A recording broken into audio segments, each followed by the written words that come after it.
Apa sih alasan kita hidup? Atau apa sih makna dari hidup kita? Mungkin pertanyaan yang kayak gini udah sering kita dengar. Tapi sekarang dunia semakin maju. Manusia semakin lama semakin tahu tentang semua di sekitarnya dan bagaimana cara dunia bekerja. Dan semakin kita menghadapi kemajuan dan penemuan yang berasal dari ilmu pengetahuan, secara tidak langsung akan banyak dari kita yang menjauh dari Tuhan. Begitulah menurut Nietzsche. Hingga pada tahun 2006, Muraira Almeida dan teman-temannya melakukan 850 riset terkait keterlibatan agama seseorang dan mentalnya.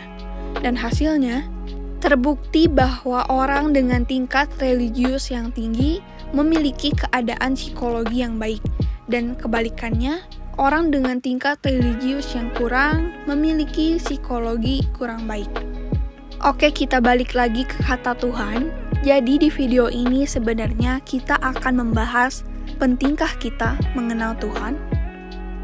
Sebelum kita belajar bareng di video kali ini, marilah kita mengucapkan basmalah secara bersama-sama. Bismillahirrahmanirrahim. Agar menjadi suatu hal yang bermanfaat bagi kita semua. Mengenal Allah Subhanahu wa Ta'ala dengan ilmu Allah. Apa sih itu ilmu Allah? Sebelum kita mengenal ilmu Allah, mari kita mengenal kata ilmu terlebih dahulu.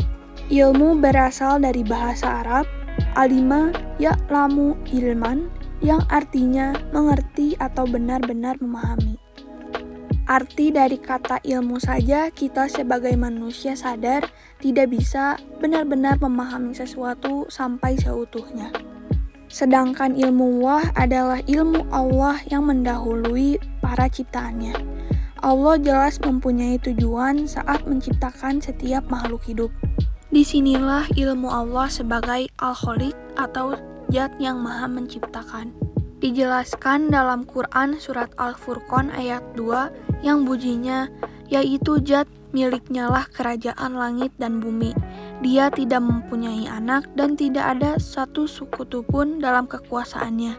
Dia telah menciptakan segala sesuatu lalu menetapkan ukuran-ukurannya dengan tepat.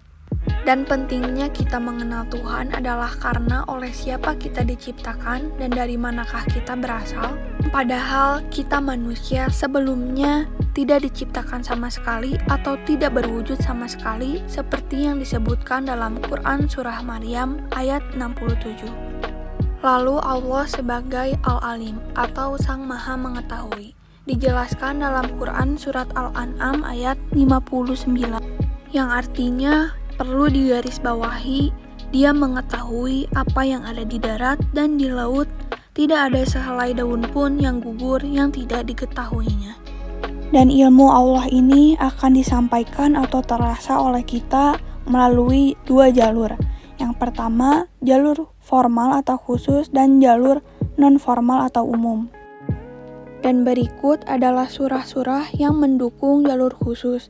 Jalur khusus ini mungkin dapat diartikan dengan adanya perantara tidak langsung kepada seluruh manusia yang ada.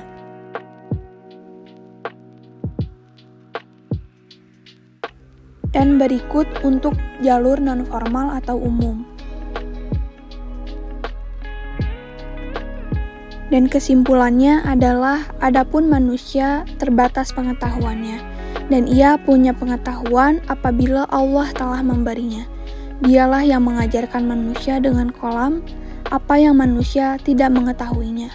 Terdapat pada Quran surat 96 ayat 4-5.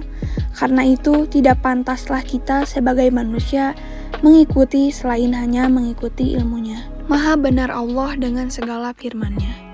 Jangan lupa kalau kalian suka, klik tombol subscribe dan like-nya, dan kepoin aku di @alvina_dama. See you guys!